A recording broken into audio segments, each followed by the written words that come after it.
Hello again and welcome, listeners, to Shallow Thoughts and Deep Shit. My name is Jefferson Lambert, and I'll be your host for this atrocity as I journey through the mind of a serial misanthrope. You can listen to this podcast for free at Spotify, Apple iTunes, iHeartRadio, Amazon Music, Google Podcasts, Castbox, Radio Public, and Spotify for podcasters. If you like what you hear, please rate the show, subscribe, and follow. You can also follow the show on Instagram, X, Facebook, and YouTube, where you can join for extra content, new episode notifications, and more. Don't forget, you can interact with each episode and post a comment or ask a question if you so desire. I'd love to hear from you. Thank you for tuning in. Let's get started, shall we?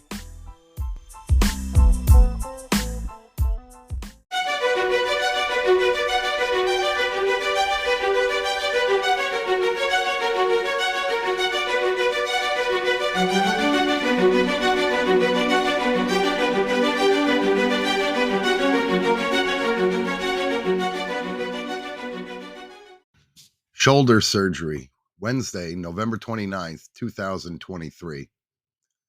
This isn't a rant, a poem, a memory, or a short story. I just need to whine for a minute and get this off my chest. Maybe this will help someone else my age not to make the same mistake that I did. This is my story for today. Back in March of this year, I moved from the village of Wappingers to New Hamburg. Although I did hire movers, I also made their job easier and got a U-Haul the week before and moved all of the boxes by myself. Why did I do this? I have no clue.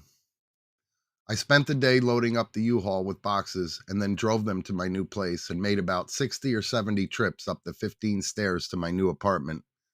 At least then, the movers would only have to deal with my furniture, which I could move myself, but I would never be able to bring up the stairs to my new place. Okay, none of this has anything to do with this story, but at least I'm creating some sort of background for you. I guess the point is, I'm stubborn and too independent for my own good. The movers came and loaded my things, and I sat and watched them bring all the rest of my shit upstairs. I was thankful for them because that job just fucking sucks, and I'd never ask friends or family to do such back-breaking work. They did an amazing job. Anyway, the day after I moved in, I began painting my new bedroom and went about the task of prepping, taping, and moving furniture around. Now would be a good time to mention that I have a king-size bed with a mattress that weighs about 225 pounds. I've moved this behemoth before and hopefully never will again, but it was this day that I was painting that I moved that son of a bitch for the last time. The bedroom is kind of small, and the bed's frame and mattress are big and heavy, and as I painted, I moved these monstrous pieces around to make room for me. Silly me. I'm approaching my mid-50s, and I have no business wrestling large pieces of furniture around. None at all. I went on about my business of making my new place a home and painted the walls in a color that matches my personality, flannel gray. Painting, if you aren't used to it, puts stress onto your body in places that you probably take for granted. I'm not the most active person, and it's been at least a decade and a half since I've seen the inside of a gym. To shorten this story, I did something to my shoulder, and I knew it because the next day I was sore and achy, but didn't really think anything of it because I'm so out of shape. I went on about my business of decorating my new place and also worked full time and did everything I normally do. In the days and weeks ahead, I noticed the pain in my shoulder didn't subside. I moved in the middle of March, and a month later, I still felt the effects of painting my room that day. I don't have an overly strenuous job, but normal everyday things started to become painful and sometimes unbearable. Little things I had to do to change to compensate for the pain, like closing a car door, reaching out the car window at an ATM, lifting the garbage bag out of the can, things like that. By the end of April, I'd wake up and my shoulder would be frozen, and I wouldn't be able to move it for about 10 or 15 minutes. I knew something wasn't right, and I made a call to my orthopedic surgeon, Bill Thompson, who is a fantastic healer.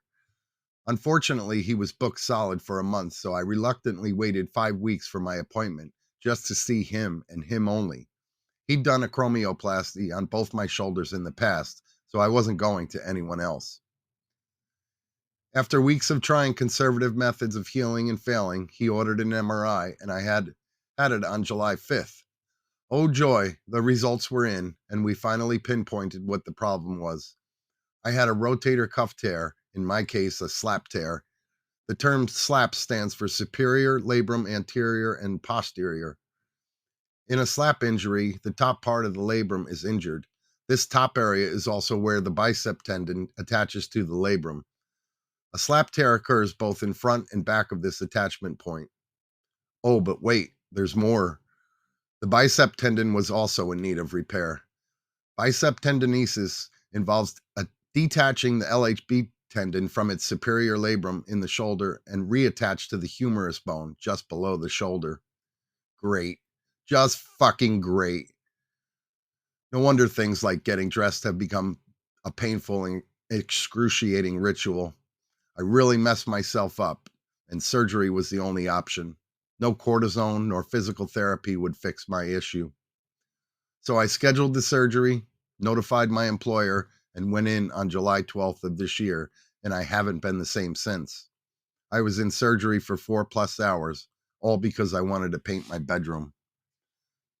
I made a terrible mistake going into this surgery because as I mentioned, had 2 prior acromioplasty surgeries on both my shoulders. I figured I'd be out for about 4 weeks and then good as new again. Holy shit, was I wrong. Besides the 2 prior shoulder surgeries, I've had surgery to repair lateral epicondylitis in my left elbow and knee surgery on my right knee to repair a torn meniscus. And also in 2019, I had emergency ACDF surgery to repair a broken neck. I was in a terrible car accident when I was younger, and the trauma over the years caused my C5 and C6 vertebrae to collapse and almost severed my spinal cord. ACDF stands for anterior cervical discectomy and fusion. They went in through my throat and moved my esophagus, trachea, and neck muscles and inserted cadaver bones and a titanium plate and screws to relieve the pressure it was causing on my spinal cord. I've made a magnificent recovery, and although my spinal cord is still compressed and I have nerve damage, I can lead a pretty normal life thanks to neurosurgeon Dr. Michael Cho. Without doctors like him, I'd probably be a quadriplegic today. I spent 6 months recovering and was able to resume my life with just a few issues that I'm not even going to get into. The recovery was painful, uncomfortable, and I couldn't even swallow solid food correctly for weeks afterwards. Why am I rehashing all of this? Because nothing could have ever prepared me for this journey I've been on with this shoulder tear. I've literally been living in pain for the past 9 months, and even though I'm still recovering 6 months after the surgery, the problems continue to haunt me. I spent 6 weeks in a sling and religiously wore it day and night. I popped pain meds and ibuprofen hourly, and I became best friends with a frozen bag of peas to reduce the swelling.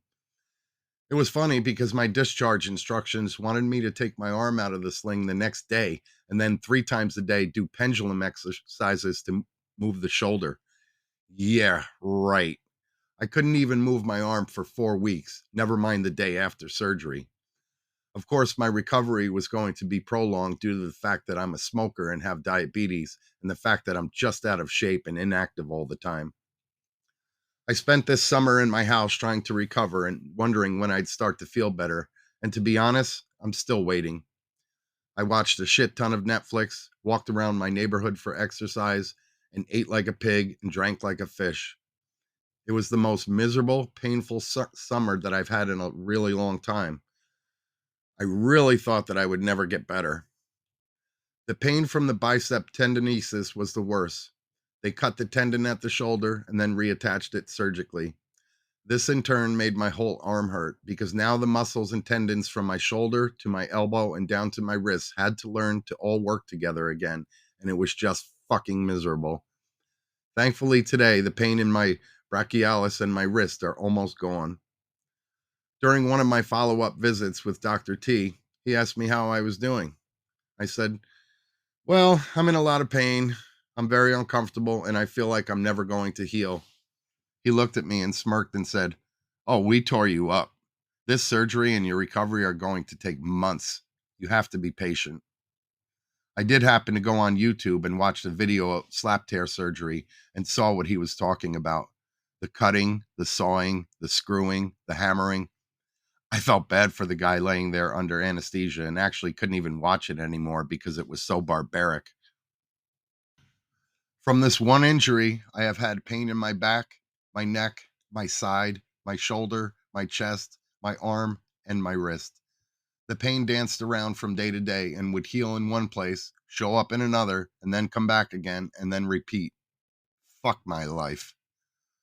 Today I'm back at work after 4 months off of healing, and I also did 8 weeks of physical therapy. I'm still not the same. Still, I am healing and living in pain.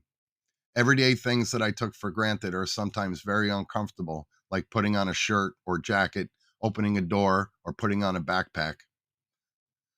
I guess the whole point I'm trying to convey is that, yes, I'm older now and should have been wiser.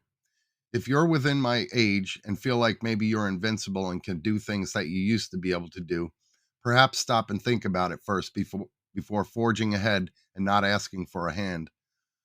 I learned from this that maybe I ought to slow down, think, and maybe realize that I'm not 25 years old anymore.